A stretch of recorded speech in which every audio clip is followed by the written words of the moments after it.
What up, Buzz? You tapped in? Okay, Goose, you tapped in too? All right, Chicago, y'all tapped in? All right, boys, let's crack 'em. Feel like Mike in the fourth with the ball in my hands and I'm taking a shot. I'm the king in the madhouse on Madison, whether I make it or not. Now the crowd going crazy, they watching the play and I'm watching the clock. Got my shot in the air and the buzzer go off and I'm watching it drop. This team did things, MJ shot City 6 rings. D-Rose too big, too fast, too strong, history. And we good on that, put Jilla on the track and we good on wax. 3, 2, 1, everybody say Bulls on tap. Bulls on tap. Our city pretty and gritty. Benny the bull in the crowd getting hyper and litty. Me, I'm so drippy, it's slippery, nothing offends me. Banners on banners, we winners. We got the stats in the news. Go and subscribe, hang out with Buzzy and Goose. Tapping with us, we the truth. Jilla just murdered the booth.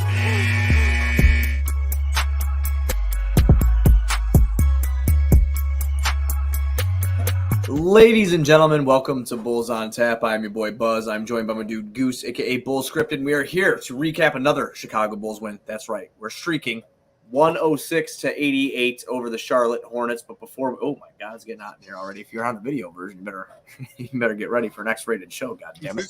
But before we get into this, be sure to go on OnTapSportsNet.com for all our Chicago sports literature and podcasting needs. Following us on Twitter at Bulls on Tap, at OnTapSportsNet. Following Goose at Bull Scripted, me at Buzz on Tap. Anywhere you can listen to podcasts, you can listen to us. 5-star rating and review, because that's cool and tough. If you're watching on Twitter or Facebook, please, if you get the chance, go over to YouTube, OnTapSportsNet YouTube channel. Hit the subscribe button, hop in the comments section, talk about the game with us. If you did not know, we are live after every single, usually, unless I fall asleep. It's usually my fault 9 times out of 10 if we're not live after a post game, but I would say we're doing about 95% of the time. We're here after a game. Goose, we're streaking, man. We're streaking, and Zach LaVine played in back-to-back games. Yeah, and you know what's really awesome? I wrote an article today for OnTapSportsNet.com, plug, and it was basically Billy Donovan's comments yesterday after the win about Patrick Williams and the not the aggressiveness, but like I guess him finding it within himself. I'm going to pull up the article so I can find the correct quote itself. But, you know, knowing that Pat has the talent, unlocking all of that. So I wrote an article about that, and I said, Pat's going to really need to do that tonight, because at the time I was assuming Zach LaVine was going to be out because it was, you know, the back-to-back, and you and I had discussed yesterday, we did not expect him to play. Even though on the show yesterday, we both said, man, how do you sit after doing that, what he did to Brooklyn? How do you sit? Like, you know, he's going to want to play. But yeah, he played tonight, and tired legs, I'm not sure. What do you think? I'm not sure all around, but I never thought I'd see a game where Zach LaVine and DeMar combined had under 20 points. That that's wild. And in a win, no less. Like, that is not something I think we would have seen last year. So testament to continuity and some guys taking steps tonight. Like Patrick Williams. I just want that. Tony Marchese, if you are watching, a.k.a. Tony on Tap, please get into production a continuity shirt with a bullhorn here and a bullhorn here. Continuity. Continue, my friend. I'm sorry. No, you're good. Awesome plug. You had Patrick Williams, Javonte Green, DJJ, and Dragic really destroy the Hornets, who aren't much of a team. Right now, you really just had Oubre and Dennis Smith Jr. out there after Gordon Hayward didn't come back from the first half because of shoulder soreness. Yeah, that's what it was, shoulder soreness. To the bench. Last night, we compared him to Chandler Parsons, and he did his best Chandler Parsons. Oh, man, you spoke it into existence. You should be ashamed of yourself. I mean, I should be, or should he be ashamed? I think he should be ashamed. Yeah, he should. He didn't even go back out to the bench. Like, shoulder sore, game's not going so good. No, you definitely know he went to a restaurant somewhere and got some food. Yeah. You already know. Yeah, no, he's beating Javonte to bottled blonde right now, because Javonte just had a career night. I know where he's going. That was fantastic. I mean, if you watch our show or listen to our show at all, you know how much we love Javonte Green here, and that was before this year, before any advocating for Patrick Williams' job. But Pat comes out and has his game of the season, and somehow Javonte still did better. I know. I was about to say back-to-back nights where we're like, "Oh shit, Pat! Oh shit, Turning Pat!" that corner. Turning that corner. I mean, and using the body, using the strength to get into the paint and shit. Goose, I loved it. I know, I loved it too. I loved it almost as much as our buddy Shy Sports Fan giving you that that little ribbing. Like, you hate Pat. What are you talking about, man? Yeah, why did you like that? Because his cheeseburger comment, which he just provided in the chat. He said Pat finally got off the cheeseburgers. And I don't know if that's actually the case, but how the fuck else do you explain this? We go from a couple games ago, Pat playing like under 20 minutes, looking gassed on the court, to now 2 games in a row where he looks like Project Pat, the guy that we used to get hyped about. And he did it at the most opportune time tonight, in the sense that the rest of the starters struggled, Io included. Yeah. Go back to the second quarter, okay? And if you get a chance to go back and run this play out, it was the second quarter. I wrote it in my notes on my phone. He gets the ball at the top of the key. He does a quick little jab step, goes left hand. I thought he was going to go to the right. Goes left hand, hits a little spin. That was that layup move he did under the rim. Dude, how fast he was. Number one, putting it in the opposite hand. He's a right-hander. Put it in the opposite hand and doing that off a quick right foot hezzy, that's difficult. He's a pro, but it's a difficult thing to do. Spins into the paint, gets into the paint, literally fucking paws the ball. There you go. There, I use the nickname. And goes up for an easy layup after moving somebody out of his way. I mean, I was blown away. I'm like, if this is what he's going to do and he can do this, I mean, obviously he's not going to shoot 7 for 9 every night. We have realistic expectations here. But he's starting to find that rhythm, Goose, and it's awesome to see. But to your point, I'm not taking anything away from Pat because he was a big part of this win tonight. Javonte Green didn't miss a fucking shot besides a free throw. He 17 points off the bench for Javonte Green, 2 blocks, 2 steals, an assist, and 8 rebounds, 5 of which were defensive, 3 offensive. Like, no, he's just an animal. It is. Give him a blank check, Goose. I see. That's a trick. I can't give Javonte a blank check. Javonte's the kind of guy that you got to keep him hungry. You got to keep him on these shitty deals because I've got a Twitter follower that I've followed for a long time, and he runs into him at the bar all the time, and he's literally said that Javonte has said to him, "I am a part-time NBA player. I'm a full-time alcoholic." Like, I would be scared to give Javonte Green a full check. You got to keep the dog in him. You can't give him a long-term bag. You can give him a big bag, like one big bag at a time. But you got to keep the hunger alive with a guy like Javonte. I respect because that's where it comes from. Right. Without the hunger, you don't have this animal, and we got to keep the hunger alive. Right. Our boy Chai Sports Fan here in the comments. How amazing is it that the bench did this without Drummond? I get that the Hornets suck, but still, no, you're 100% right. You're 100% right. The bench. I don't want to get too far ahead of myself. I'm really trying to make a conscious effort this year, not flying off the handle. Like we said this in the preview episode before the season started, like really taking a step back and looking at everything objectively and trying to be as realistic as we can about it, because I don't want to be known.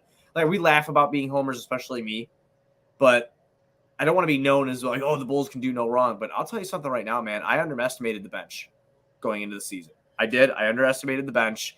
And I think that Billy Donovan running this 11-man rotation that he has been running when everybody is healthy has just been absolutely amazing. And, I mean, just look what the pairing today, too, when the ball got stagnant on the offense. And you've got, Pat, Javonte, and DJJ in, and DJJ's at the 5. Because we don't have another center. Dragic is playing the point in that lineup. You got Zach out there with him because Zach had the best plus minus besides Patrick Williams on the among the starters at plus 19. No, to be without who your starting point guard is supposed to be in Lonzo Ball, to be without who your 6th man is supposed to be in Kelby White, and to be without the only big man besides Vooch that Billy clearly intends to play, because he doesn't look like he's going to play Tony Bradley or Marco. Neither of them are going to touch the floor. They got up to walk to check in, but time ran out. Oh shucks. Oh, we missed out on that one. Yeah, we did. So I don't think you're getting too carried away here. I mean, obviously it's the Hornets. They're banged up as hell. They're somewhat the equivalent of a G League team behind a couple of guys. You're not wrong.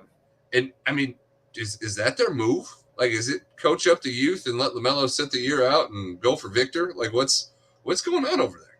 Yeah, I don't know, because they were really – it was our announcers. Did you watch the opposing broadcast like you usually do? Yeah. What were they saying about LaMelo over there?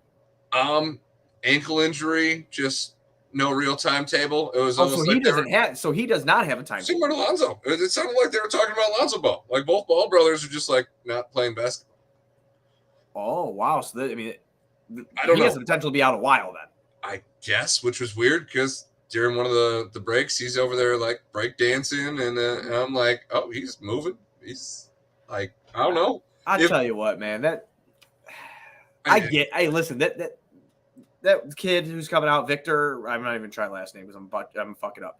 Wemby. Everybody knows who I'm talking about. The literal unicorn I've never seen before. Like, this kid is going to be, I think, very, very good. So I actually get with the tanking this year because, listen, if you're going to fucking do it, just do it and do it right. Then you have teams like the Jazz that are 6-3. Shaking up the NBA, man.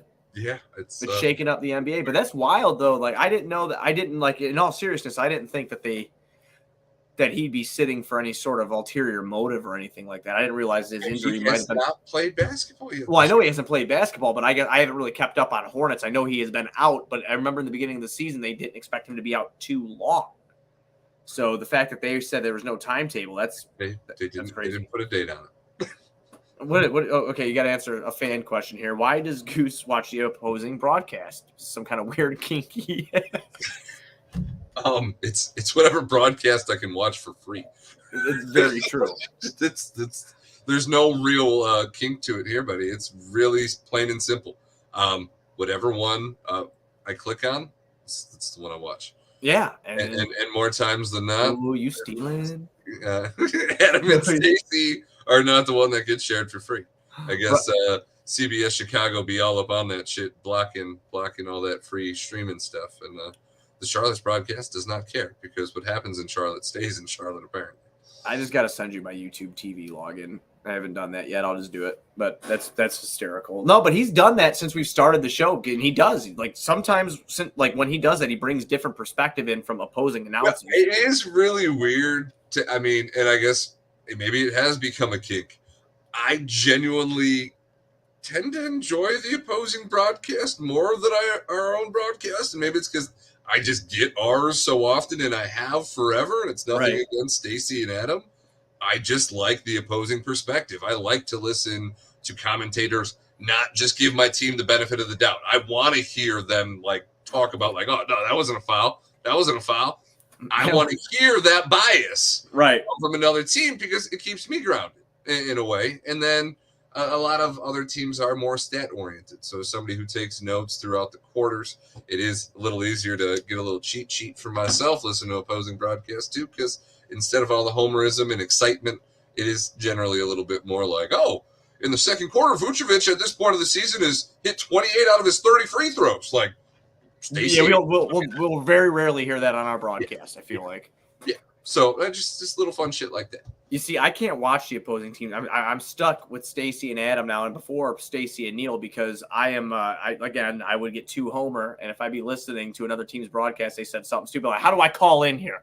How do I talk to this guy? You didn't think that was a foul? How do I treat this like a radio show, bud? Because I'm pissed off right now. It would just make me mad. I couldn't do it. But back to the Bulls bench real quick. 49 points. I typed it into my calculator. 49 points for the Bulls. So they had 49 points. Vooch, and our boy Zach, Drew Stevens came in too to tell you this. Before garbage time, Bulls starters 53, Bulls bench 47. I love you, Drew. If you're still in here, I love you. And Vooch, Zach, and DeMar combined, because Zach and DeMar had 19 points combined. How many did Vooch have tonight? 14? Vooch had 14 on 5 of 16. So 33 points combined for our big three compared to the bench. I mean, you did that quick in your head like that. Good for you. Yeah, man. They say weed makes you dumb. I'd say they're lying. No, they ain't lying. I'm just special. But, I mean, you did just admit on an NBA podcast that you steal the NBA's product. I mean, I'm dying out here. The man wanted the truth. I did. We can handle the truth here. If you can't, I'm sorry. And if that's illegal, we also apologize. Please don't find Goose. Just got to get you my Look at my house. They're never going to find me. They're never going to find you in that house. Thing is too fucking big, man. That's what she said. But yeah, I mean, very weird from DeRozan. Are you at all worried about DeRozan? Two bad games in a row isn't his MO. That's not his style. I don't know. I'm not worried about it. I'm not worried about it either. In a game like last night where you're going head-to-head with KD and you come up short, I kind of expect that. Game like tonight, back-to-back, he's getting old. Like, he can be human, which was refreshing. Once again, just the Hornets. But the Bulls bench won this game without those guys. That's not something we said many times last year. It's not something we felt comfortable with. But we actually have the semblance of a whole team that can hopefully do this more than once throughout the season. I'm not worried about DeMar. I don't expect him to stay in the MVP rankings all year this year. But to look at it as a bad thing, I think would be to come at this the wrong way. Last night, DeMar didn't have to DeMar because Zach went for 20 points in the fourth quarter. And tonight, he sure didn't have to DeMar. If that's the passing of the torch from DeMar to Zach from last season to this season, and Zach's going to start playing in these back-to-back games, fantastic. Yeah, they did say that they wouldn't commit to that because what is that, next Sunday and Monday, correct? Sunday, Mondays, back-to-back? Yes. Sunday, Monday, we've got Toronto both times. Right. So, yeah, we have Celtics Friday, then the back-to-back with Toronto. So they wouldn't commit to Zach in the back-to-backs. But, yeah, no, I kind of agree with what you're saying about DeMar. Like, I'm not really worried about him. He still did couple little things. I mean, he did turn the ball over a lot, but they did look a little tired. I mean, they're scheduled to start the season, and whether we want to admit it or not. The amount of back-to-backs here is kind of intense for a team that is veteran as they are in terms of their star power. You know, you have a center in Vooch, especially Drummond out for this double-double. He's playing a lot of minutes, and this dude didn't even sit in the preseason. Right. And why Billy didn't have him sitting, I mean, I guess you're just not confident or comfortable. Also waving the white flag like the other team that early in the game when you don't really have a backup center that you trust. Right. But Vooch played a little later in this game that I would have liked to see in a back-to-back. Yeah, I thought that was interesting too. Like, I mean, like we were laughing about Tony Bradley and Marco, but they're there. You know, like they're there. Just you got a 20-point lead with 4 minutes left. Just take them out. I was getting a little bit of Tibbs vibes there for a second because, I mean, Io was in too. Io played like shit. I'm sure he'd be the first to tell you. I mean, he did some little things, you know, and you're entitled to a bad game here and there, and he's been very good lately. For a bad game, his ability to control the offense. You saw a lot of people tweeting about it tonight. We really haven't had a drive and kick point guard. I mean, obviously we had Rondo for a little bit, and that's all he was really good for. Yeah. Chris Dunn could drive, couldn't really score on the drive. And if he did, he broke his face. Yeah. Yes. And before that, obviously, the MVP. But you haven't really had a legitimate point guard that can drive and kick the ball, and we finally have one in Io, and I don't think that changes when Zoe gets back. I think we do see Zoe in more of that wing connector role. Right. He's still getting on-ball opportunities and bringing the ball up, but him and Io are going to trade off the same way that him and Zach and DeMar do with shots. Right. Yeah. I could see that. Now, with the Bulls bench, just going right back to it for the last thing. I mean, we are missing 2 rotational players off this bench. We're missing Kobe, who's hurt, and we're missing Drummond, who's hurt. Obviously, Drummond's going to get his fucking play. Dude, I don't see I feel horrible saying it because I do like the kid. I've gotten to meet Kobe White. I think he's a nice kid. I really do. But, like, he's had the one good game that he's had this year where he was like, okay, there he is, you know, but you're going to have to start at some point, like, really solidifying your rotation. And I don't know if he fits in here. I really don't. No. Especially with the staggering of lineups that Billy's been doing. Well, I mean, the way Dragic is playing, it's going to be impossible.